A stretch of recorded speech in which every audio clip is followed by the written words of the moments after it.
My name is Samuel Paul Montaigne Sr., Montayne. I was born in Miles City, Montana. I graduated high school from Billings Central Catholic High in Billings, and 2 years ago, I retired from the Montana Department of Transportation with 40 years of service. I am here today in support of the resolution for the Convention of States, because I believe time is of the essence, and now is the time for a constitutional convention. We live in very perilous and uncertain times, more than any other time in my life that I can remember, especially what happened last summer with the absence of the rule of law, and much of what this country has stood for, was built upon, were either removed or destroyed. And it's happening at an alarming rate. Make this convention more needed than ever. You can make my home state one among what I believe will be more than 34 states that are required to call a convention. The framers, patriots one and all, who wrote our Constitution were some very, very smart people. They took from the past and added to and left what worked and added to it and left behind what didn't work. You know, especially what they were going through at the time with the colonies and the states and the crown and everything else that was going on at that time, and gave us our Constitution. They also looked to the future, knowing that things change, and they left us with a way to amend our Constitution should the need arise. And our Constitution has stood the test of time.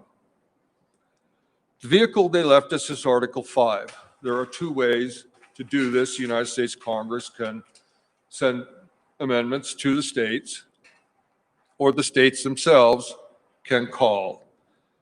The states is what is before you today.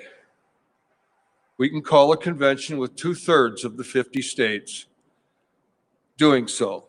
That is what I am here in favor of. I pray you see the utmost importance for a constitutional convention to save our great republic. There are two amendments among those being discussed that I feel will be ratified should they come out: a balanced budget amendment and term limits, both of which this state and most other states in the union have to live under. So why not the federal government?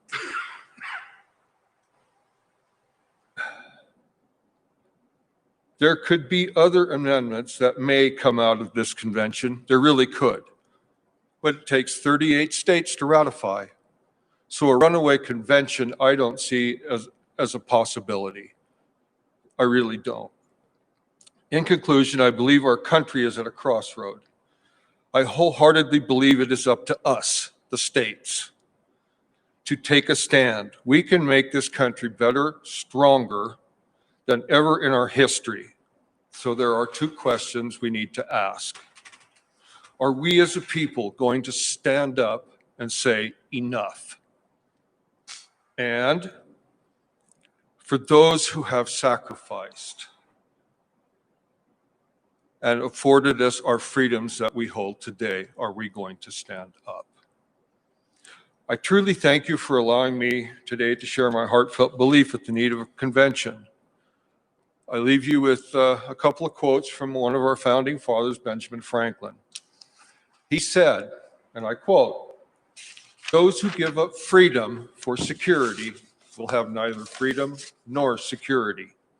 And he was asked at the convention what they had given us, and he replied, "A republic, if we can keep it." My question to you is, will we? Thank you.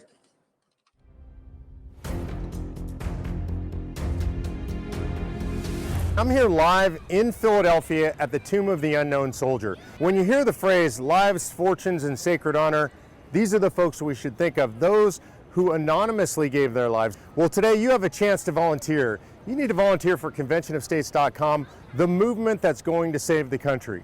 These folks are willing to step up and give everything. We need you to give just a little bit. Go to conventionofstates.com and volunteer today.